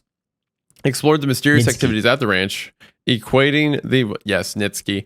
It explored the mysterious activities at the ranch, equating the wolf event with that of a skinwalker, thus the name. So, still to this day, the interest in Skinwalker Ranch is undeniable. It's inspired movies like Skinwalkers, released in 2006, and Skinwalker Ranch, released in 2013. Popular TV shows like The X-Files and Supernatural had episodes about the ranch. Plus, there have been so many books about it, the interest itself has never gone away. Plus, there have been so... You're typing and I can't... I'm scared. I'm getting scared. I'm about to throw up. I'm moving my cursor. You're fine. I'm afraid. I'm going to beat you up. I can't work under these conditions. Buy me out. I'm leaving. I walk. So many people asked for this episode of Red Thread, showing that the mysterious nature of the ranch is still just as ever enticing, and the view count better show that. Thank you, Jackson. Thank you, Jackson, for that added parentheses. Appreciate it. Even Post Malone visited the ranch in 2021. Post Malone was planning on staying overnight in one of the homesteads with some of his team, but actually left abruptly in the night due to, quote, unexplained disturbing paranormal activity. Interesting. Quote, Post Malone and I were introduced through mutual friends and business associates and became friends as he is extremely interested in the paranormal with the dream to visit the ranch. And this is Brandon Fugal talking about Post Malone. Yeah, Brandon Fugal, who eventually would come to own Skinwalker Ranch. I gotcha. While many are and were unsure about these bizarre stories, it did bring a lot of interest from paranormal researchers. As mentioned before, there were investigations from Nitsky into Skinwalker Ranch. The founder of Nitsky, Robert Bigelow, actually bought the property from the Sherman family in 1996 when they were desperate to get out. To be honest, while the Skinwalker Ranch itself appears to be benefiting from the stories that have been told, and it's been used as a source of inspiration and canvas for properties that have benefited financially from it, the original storytellers, the Shermans, have not themselves seemed to have benefited significantly from the events in terms of the books and movies. In fact, their encounters were more of a source of distress and disruption to their lives. Additionally, when they sold the ranch, they did so at a price that reportedly did not reflect any financial gain from the notoriety of the stories, but rather just a standard real estate transaction. At least, that's what they claim. Let me take this next part. I did the math on this. I'm proud of this. I did a lot of research into fucking real estate sales and shit like that. Oh, look at you. Okay. However, looking at real estate prices in the area at the time they first purchased the land was between $200 and $400 per acre. This is real land in Utah? I don't fucking know. Utah. On average, depending on things like the quality of the land and the infrastructure of the surrounding area. So it really depended on like how far away from city centers it was, basically. So Skinwalker Ranch was located in a remote and sparsely populated area of northeastern Utah in the Uinta Basin. The nearest town in 1994 was Ballard, which is approximately 15 miles or 24 kilometers away. And Ballard itself is a small town with limited development. So I don't know, how long does it take to like drive 15 miles? Probably like 30 minutes. I don't know. Probably like 25 minutes. About 15 minutes. Okay. If you're going, I guess it depends on Wait, how hold on. fast You go. drove 30 miles, 15 minutes? 15 miles in 15 minutes? That would be, you'd be going, what, 90 miles an hour? No, he said 30 miles, didn't he? Did you say 30 miles or 15 minutes? Miles. It's, you're confusing me. It's 15 miles away. Ballard is 15 miles away. Yeah, that'd be 15-mile drive going 60 miles per hour. Yeah, at 60 miles per hour, that's 15 minutes. 60 miles per hour is a mile a minute, so. Okay, there we go. So, yeah, about 15 minutes away. And that was a small town. It still had, like, very limited development back in 1994. So, like, not what you would call really a town worth going to. The closest developed town at the time was Vernal, which was around 30 miles away. This would take about 45 minutes to drive to from the ranch. And therefore, it's fair to say that Skinwalker Ranch was at least 40 minutes or an hour away from developed infrastructure and would be considered quite remote in 1994. Therefore, it's likely that the family purchased the land in 1994 for closer to the $200 average per acre, which would be around about $102,000 for 512 acres. So that's probably how much they spent on the land at the time when they first bought it. Maybe even a bit less if the sellers were desperate. The fact that they would then go on to sell the land to a billionaire a mere 18 months later for $200,000, a doubling of growth in under 2 years, does not seem to me like they didn't benefit from the stories financially. So they doubled the price. They doubled the price of it. Yeah. Yeah. Man, I appreciate you. You smelled something on these guys, and you're like, I'm going to dig into it. And sure enough, they doubled the price on the land. Look at you. Yeah, so they said that they didn't like financially, benefit from it, but they sold it to a billionaire for double the profit. How about the drip of this guy Robert Bigelow in this next picture here? Yeah, you like that? You like that pic? That's how I dress. He's hitting it hard. You do kind of dress. Actually, we all need to start dressing like that. That is amazing. Yeah. What a beautiful man. My vet. He's got it on. Alien. He's got that on. Another note, another thing I noticed, to be completely fair, the previous owners before the Shermans owned the ranch for 60 years before, and they didn't report anything to the degree that the Shermans experienced beyond some UFO sightings, which weren't uncommon in the area, which does make the situation a whole lot more weighted against the Shermans as well. So yeah, this nice elderly couple that was there first, they lived there for 60 years. Never saw anything. They enjoyed their life there. No cow mutilations or anything like that. And then as soon as the Shermans showed up for a year and a half, shit went. As we've established, Jackson, the Shermans are the most haunted family that's ever existed ever. So yeah. Munchausen's by haunting. Yeah, exactly. Do you still believe them now? Are you flip flopping again? Where do you sit? No, I 100%. But you don't believe them, right? Yeah. Now I don't believe them. Yeah. So I 100% believe them. Okay. I believe them so much that I'm going to be. I believe them so much that I'm going to be trying to support them financially from this. I'm going to find their books. I think I'm going to find them, and then I'm going to be like, "Oh, you sold that house for $200,000? Well, here's $400,000. I don't want the house just proverbially. I want you to know I would have bought it for this much because I love you." It's the meaning. It's the meaning of this. It's the purpose. I'm gonna start a 501c nonprofit. What did I say about the business stuff? And it'll be a tax write-off for me, but it's going to help the Sherman family.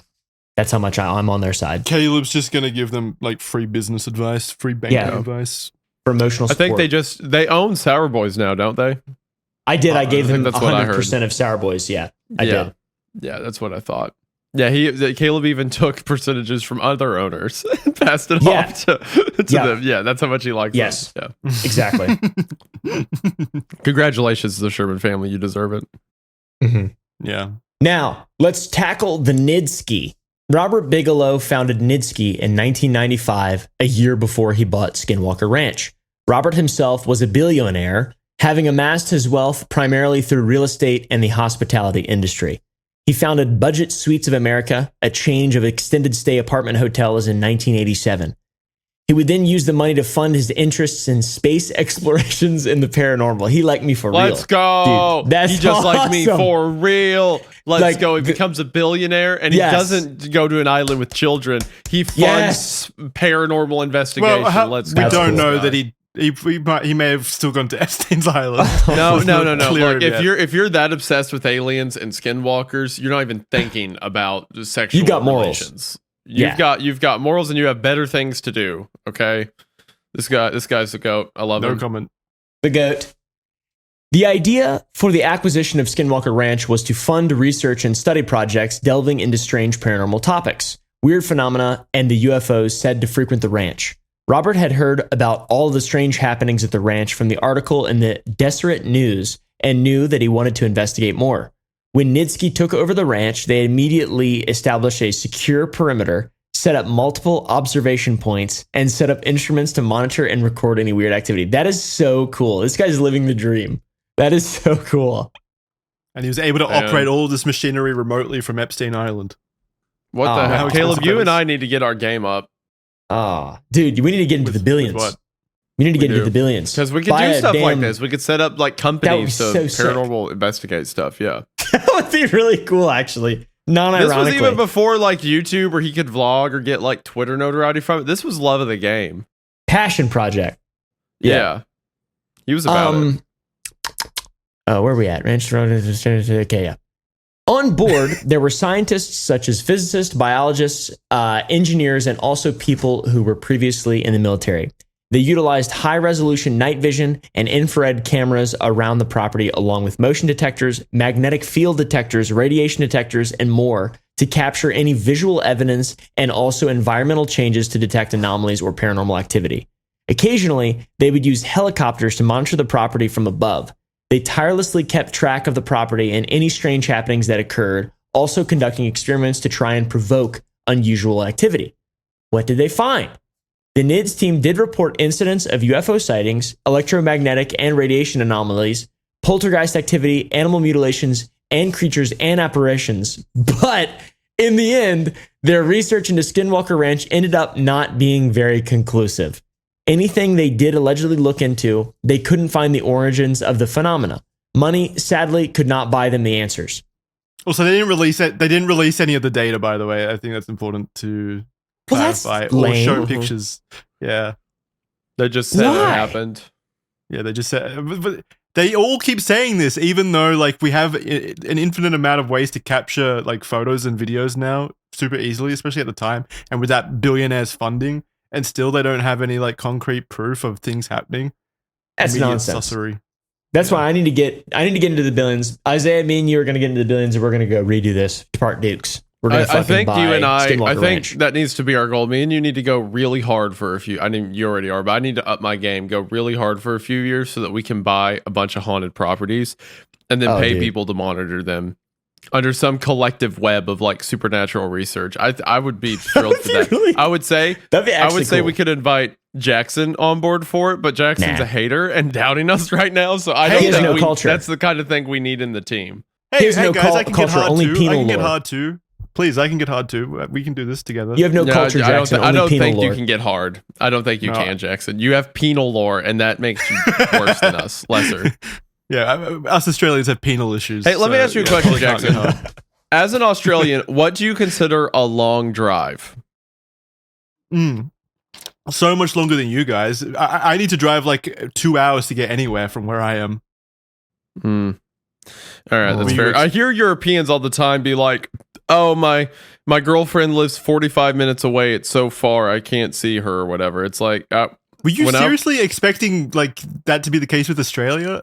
Come on, I guess. You're a smart man. You know Australia's large. Come on, It's as big as the continental United States. Yeah, but most of it is like just wasteland. Do you do any? There's no one lives in the center of it. Like, I mean, no. big property owners or we whatever. predominantly live on the East Coast, like 90%. Yeah, you're all on the coast. I understand that. So I thought that whatever city you live near, that's where you're at, right? No, I'm not near. Well, I'm Give 2 us hours your away from the address. city. No, I'm not giving the address, but 2 Give us hours your away from the address. city. I've seen. It takes me a while. I've seen a lot of images of people. Like, there's a lot of suburbs in Australia outside of like Sydney and stuff. It's very Australian looking. It's weird. It's still consolidated on the like East Coast, a lot of those places, but yeah, not everyone lives in the Hold on, cities. what? You're 2 hours from what? Sydney? Brisbane. Okay. Brisbane. So to do stuff, you drive 2 hours to. Okay, that's a reasonable like city drive. All right. You know what? I was not familiar with your game. I was thinking you were going to be like Europeans and be like 30 minutes. That's like a whole day. No, 30 minutes would be nice. I'd kill for that. Okay. Meanwhile, if I were to drive to Louisiana, that'd be like going from the United Kingdom to fucking France or some shit like that. Yeah. Just to see him best friend.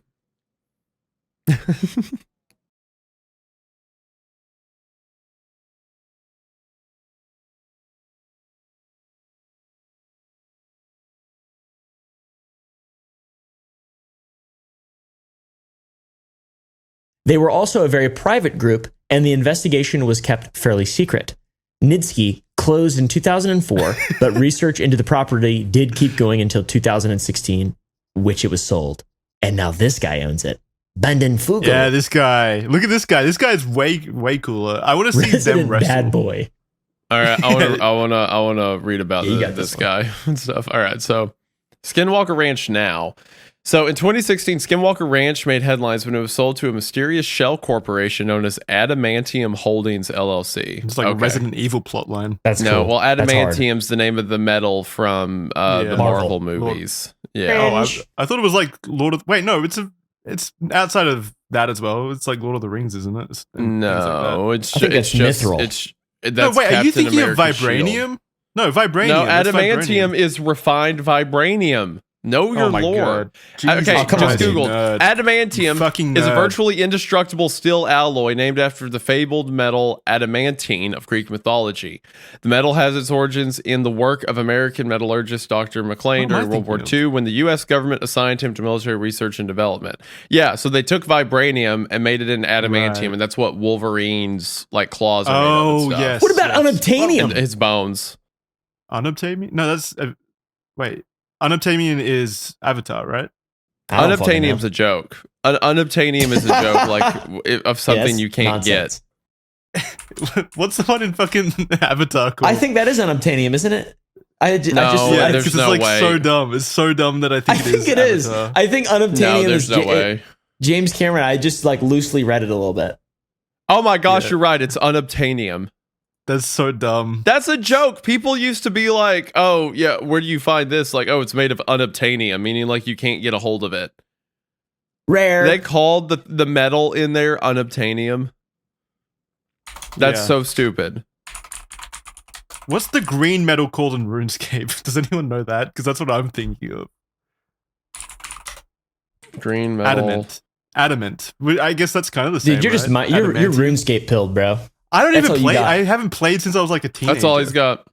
That's all you got. The important thing to take away from this. Oh wait, hold on. Stuff made of adamantium. Wolverine skeleton and claws. Ultron shell. Saber-tooth skeleton and claws in a later storyline. Most of Bullseye skeleton. Lady Deathstrike skeleton. X-23's claws and the Russian's body. Interesting. Yeah, Wolverine's. How much of a Marvel fan are you, Isaiah? As a kid, I was a huge fan. I read a lot of like superhero comics and stuff. So I would read like Marvel, and I'd read like a few DC like Batman and stuff. But as a kid, I was really into it. And like when the Marvel movies first started coming out, I was really into it, but not anymore. I kind of like I lost interest. That's wild. Didn't expect that from you. Thought you were cool. I mean, when I was younger, superheroes were the coolest thing ever. I love Spider-Man. Anything Spider-Man related, I couldn't get enough of. Yeah, I don't think superheroes were cool when I was growing up. I thought Iron Man was fucking awesome.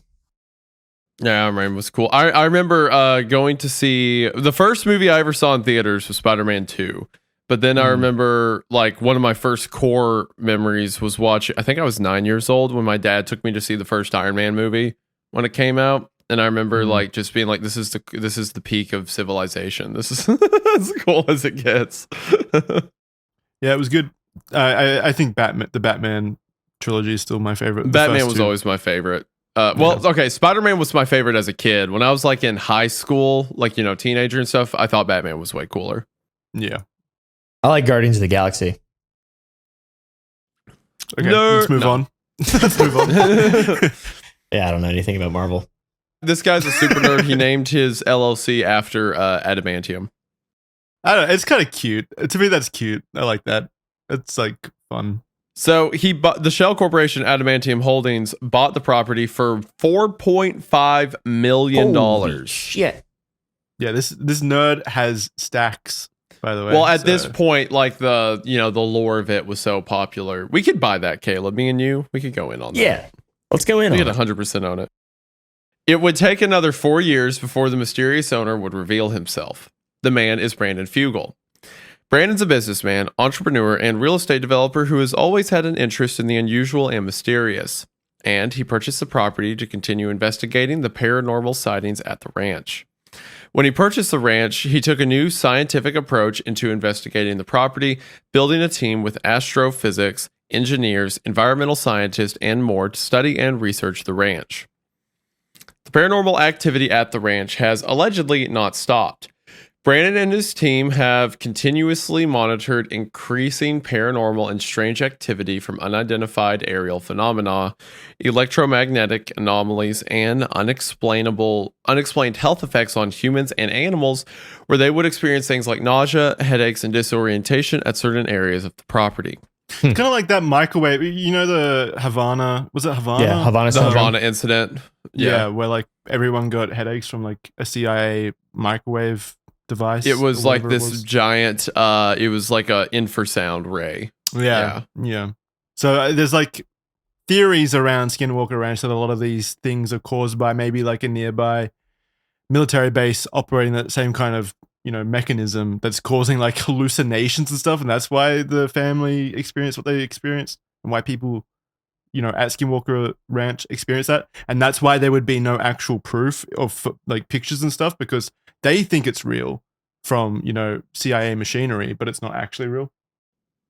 Yeah, interesting. Yeah, I think I think there's something to like the concept of like spontaneous headaches with like government stuff, whatever. I'm sure stuff goes down. I don't know how much I believe that specifically for Skinwalker Ranch, but at this point it's become such a popular thing. I wouldn't be surprised if like, some billionaire buys the property and then sets up some infrasound beacons, I would. That's what we need to do, Isaiah. We need to actually make it happen. Make it real. I think we need to get a property like this and then open it to the public, but we have booby trapped it to no end. Like it is covered in this kind of stuff. Poltergeists. Yep. Etc. Other phenomena. Yep. I think that's a great phenomena. idea. Desert News, the ones who originally broke the story of the Sherman's experience at the ranch, released an article in October of 2023 where they toured Skinwalker Ranch with Brandon Fugal and some of his team. They flew in by helicopter, and allegedly, the pilot was so scared that he led the plane in a collective prayer. Oh, man. The participants were required to say amen before the pilot would land. What the heck? Say it. Say it. Say it. Do the word. Say it.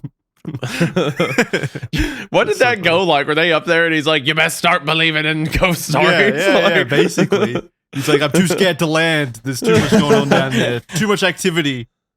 Please, we all need to pray. The journalist attending the trip, Meg Walter, met members of the team at the ranch who told of their experiences with, quote, malevolent forces.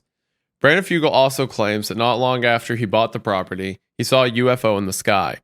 He described it as being silver, 15 meters long, and hovering above in the daylight. Yeah, but everyone said that at this point. I mean, yeah, like you're out west, someone saw a UFO, big whoop. Yeah, show me. Actually, show me a photo that doesn't look like a fucking bird flying by. They experienced technological malfunctions, a lot of them. For example, one time the security camera broke down. The camera feed stopped entirely. The team was dispatched to investigate immediately, but they found nothing besides strange noises at the source of the interruption. Suddenly, the team heard a voice that demanded that they leave immediately. Upon complying, they realized their phones were frozen until they were far away from the ranch. While the journalist was there, they experienced pinging from the motion detectors around the property, but no one could actually see any movement. It went on for 5 hours until the principal investigator, Eric Bard, yelled out for whatever was there to show them something if they had something to say. The camera feed they were all watching then began to, quote, melt as Eric took a screenshot, which shows something very interesting. Down in the bottom right corner where it had previously said Camera 1 Living Room, it now said I Living. Oh! Dun dun dun! That goes hard, dude. The ghost is fucking stupid. I Living. Yeah. I living. I am a ghost. I'm alive. I'm alive. Have you guys ever had a UFO experience? You ever seen a Pahina Mina? UFO Pahina Mina? No, I haven't seen anything. What about you? No. Nothing, Jackson? No, nothing. I think I was tripping balls one day. I was sitting at my desk in my old house just last year, and I think I talked about this before online, but I was sitting at my desk and I was really tired. It was pretty late at night. And I can't remember if it was really late at night or if it was early in the morning. Either or, I was like near my desk and I went to go lay down in my bed, turn my lights off, and the end of my room is like this big sort of like circular area with a bunch of windows, and you can see out into my backyard. And there was just a crazy blue light that shined in the window, and like a loud sound and like a crazy blue light coming in. And it freaked me out so bad that I got up and like went outside and looked around, and I didn't know what was going on. But yeah, I think I was asleep. I'm pretty sure that I was asleep. All I remember is the blue light coming in, the sound, and then the feeling of waking up as if I was asleep, or sometimes whenever you get really tired, you can kind of just shock yourself awake, even if you're sitting upright. Mm-hmm. It felt like that. It was very strange. And there was a very bright blue light, and that's all that happened. So all you saw was the light? Just light, yeah, like a sound and a light, a bright blue light. Are you saying that the UFO shocked you awake, or was just the act of seeing the light enough to like alert you? I really don't know. I don't know what it was or if it was anything at all. It could have just been my neighbor shining a blue light, but it was extremely bright and there was a noise. I don't know if I dreamed it and then I like happened to be waking up as it was like happening, because I have had that happen before, like where I'm fucking kind of like disassociating. Yeah, I don't make reliable testimonies, but it was really weird and it freaked me out. Like that feeling when you're falling asleep and then like you jump awake, basically. That Yes, kind of feeling. exactly. That type of like shocking awake. I've had that happen a lot. Same. I hate that feeling. So the new team investigating managed to narrow down where to investigate to, quote, the triangle. This has appeared to be the paranormal hotspot in the ranch. They have conducted experiments here that have been shown on the TV show The Secret of Skinwalker Ranch, which began in early 2020, around the time it was announced that Brandon Fugal was the owner. It's very much unknown what, if anything, lies in the triangle, but the team there have been putting effort into measuring every little change or thing that happens in the environment. And then there's a poster of The Secret of Skinwalker Ranch, which is a TV show that's been going on for like 4 years, and it like chronicles all the experiments they do. It's on the History Channel, sorry. And basically, nothing has come from it in terms of actual, like they haven't discovered anything. They haven't like, there's a lot of exciting moments where they think they've discovered something during the show, but then it's like, they don't know. They still haven't like figured it out or have any kind of actual evidence. And it's a produced show, it's entertainment. So it's very clearly played up. As you can see from this poster here of what looks to be one of Brandon Fugal's spaceships leaving orbit. An ICBM.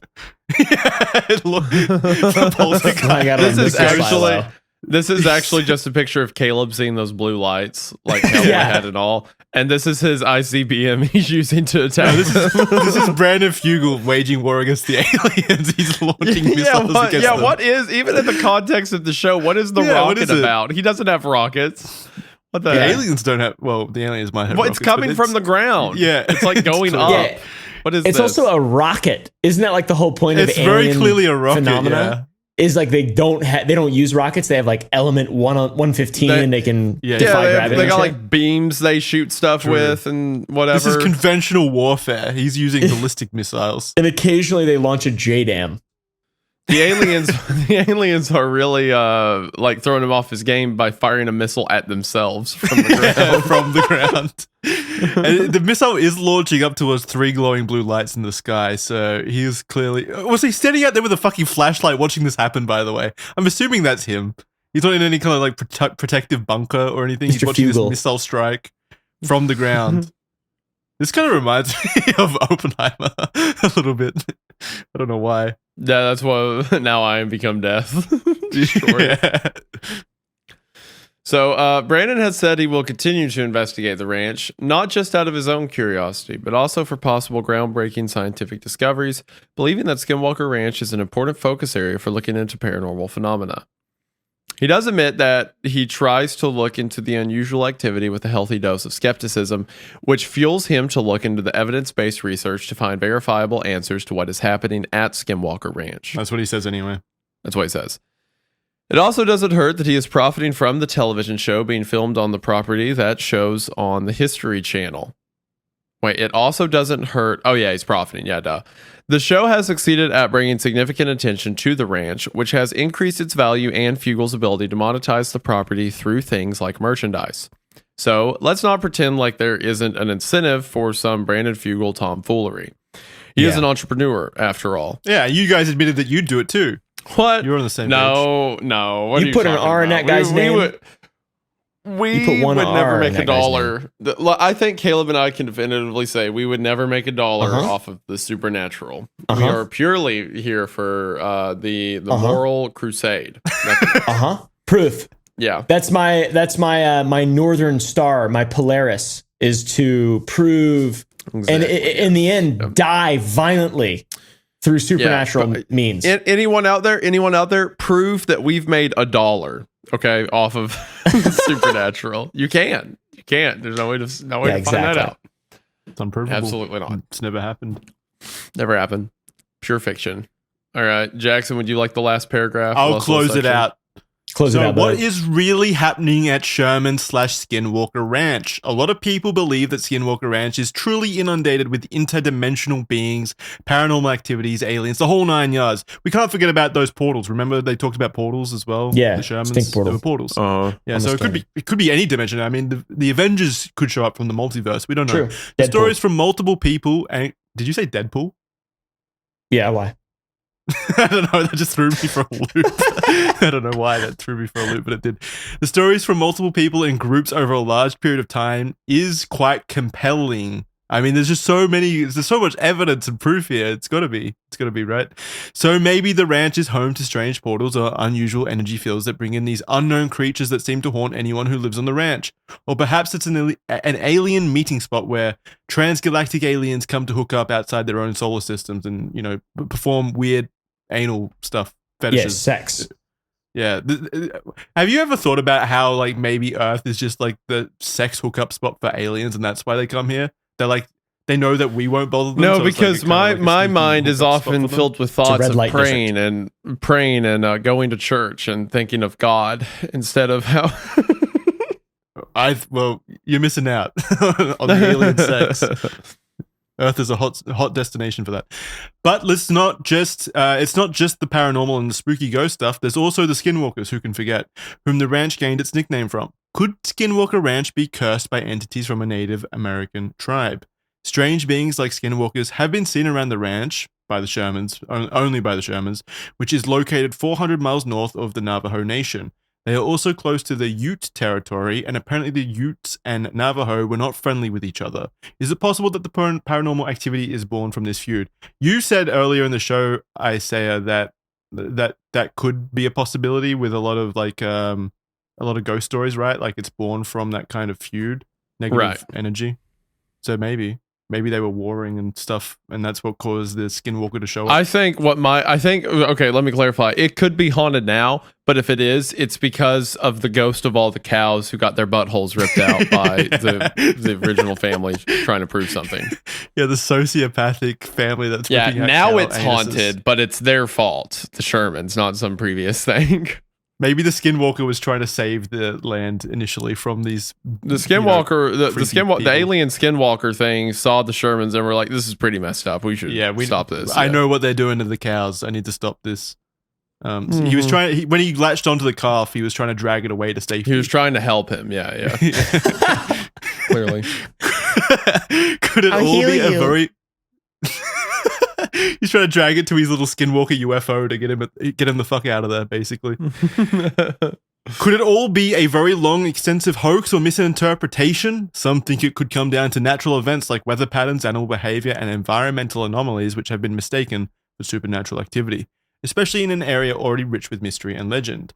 If you ask me, Jackson Clarke, I think the most likely answer is that Skinwalker Ranch started by a family who enjoyed telling stories and exaggerated events for their own entertainment, influenced by common stories at the time. Agreed. I mean, they had like every single possible story, right? They like hit all of them that were popular at the time. Beat. They had cow nappings, cow slaughterings, UFOs, Skinwalker tales from local tribes, and paranormal ghost stories. They had the whole 9 yards. Every curse you can imagine. Yeah, I mean, if there was a horror movie popular at the time, I'm sure they would have worked that into their stories as well. Like, when did The Ring come out? You mentioned The Ring earlier. When did The Ring come out? 2003. Okay, well then the story was a few years away from that Ring woman showing up through their TV set. They alluded to basically. It. They planted the seeds though. They said no digging. True. Yeah. So yeah, that is true. Maybe they did genuinely believe they saw some creepy things, though. I mean, we got to give them some credit, maybe. With them being hours from the nearest elements of civilization, it's not crazy to assume the mind would play tricks on you late at night. So I can at least give them that. Maybe like they thought they saw things, and then that just kept building. The paranoia kept building on it, and they kept seeing things that they thought existed but didn't actually, because they were just so fucking loony at the time. I don't know. I want to give them like slight wiggle room. I don't want to paint them out to be like maliciously evil people making them like stories to sell property. Just, regardless, after that, sorry.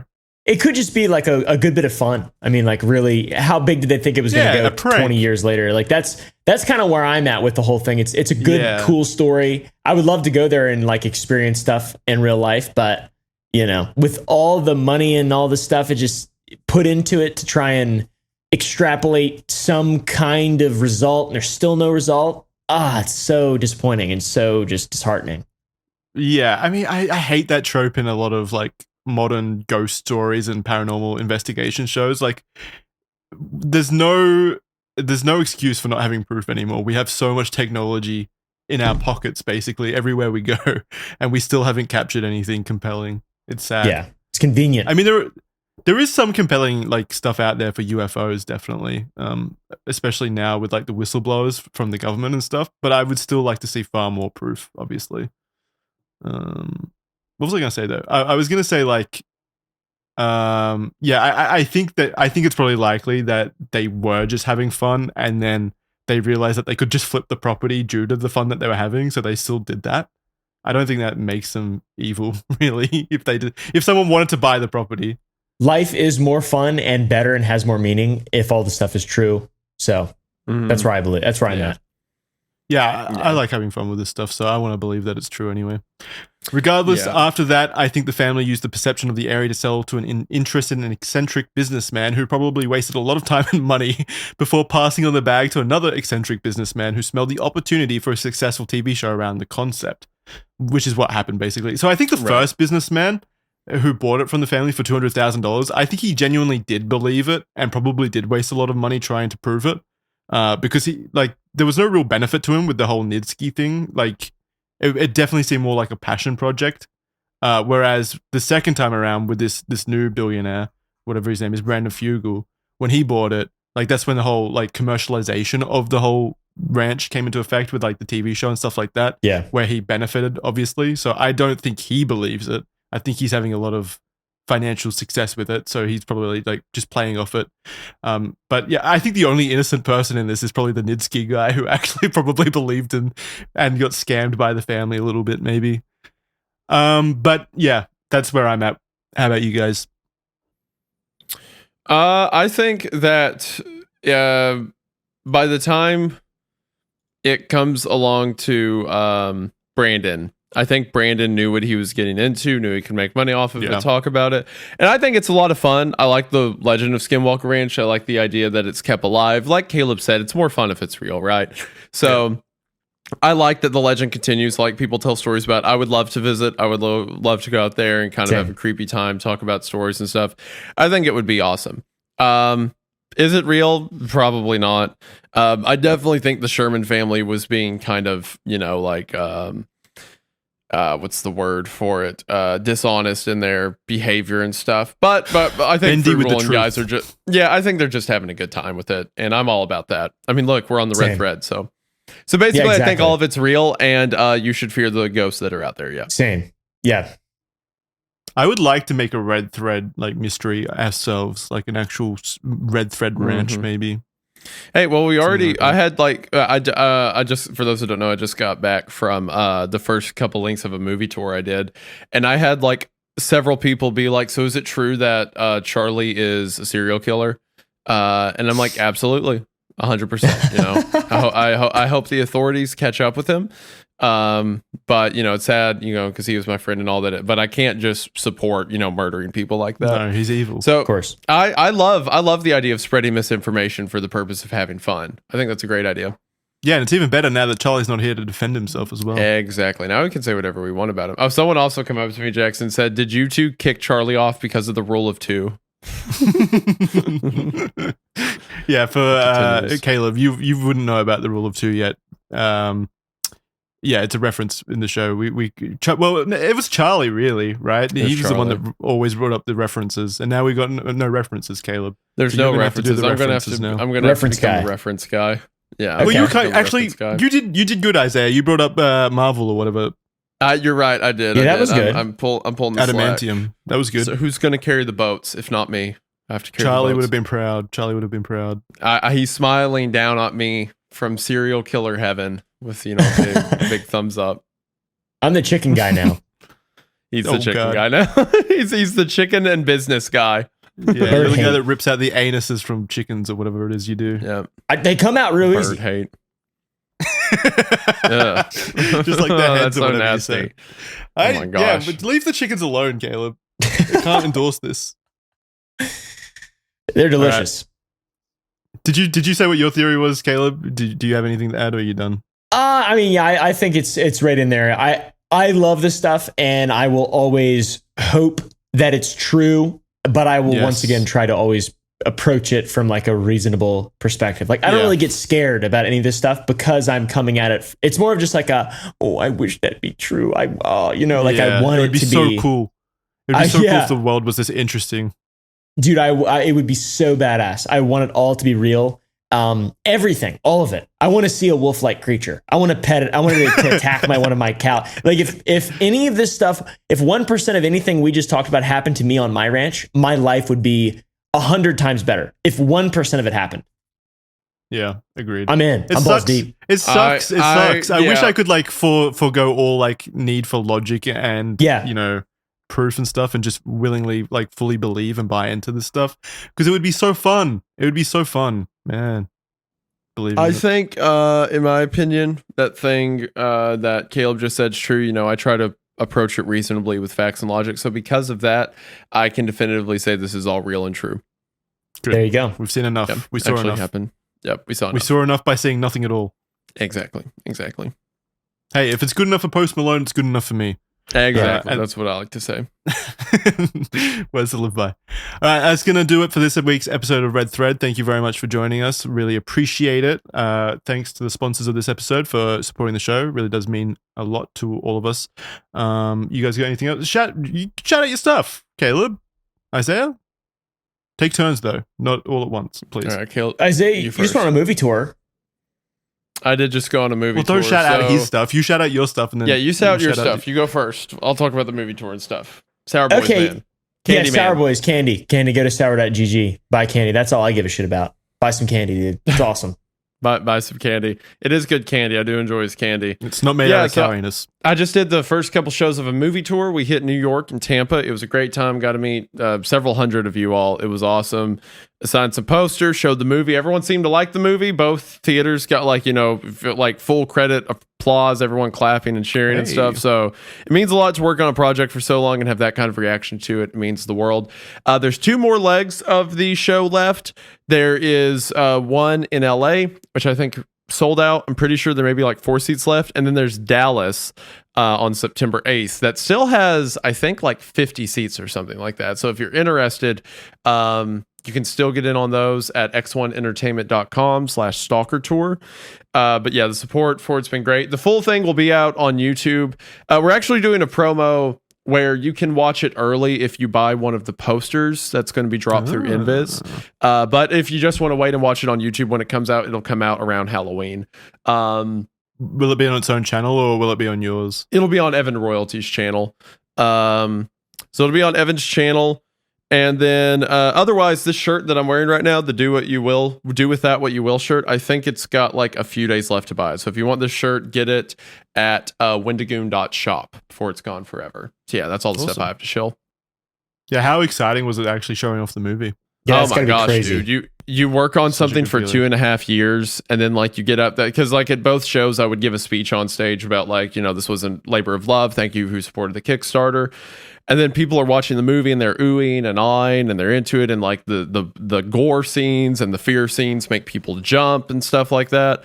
And then when the credits hit and everyone's clapping and like wooing and stuff, oh man, it's like a drug.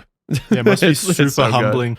Must be super humbling to see all the people show up as well, like come out and actually support. Yeah, that's so badass. Incredibly impressive. Each show had 200 people who bought VIP tickets just to like get a picture with me and sign stuff, and everyone was so kind and they were so awesome, and they were showing up in Wendigoon merch, so it was like people who like have been supporting me for so long and up till now stuff. It is more than I deserve for sure. You all are a blessing, but yeah, it's crazy. It was a ton of fun.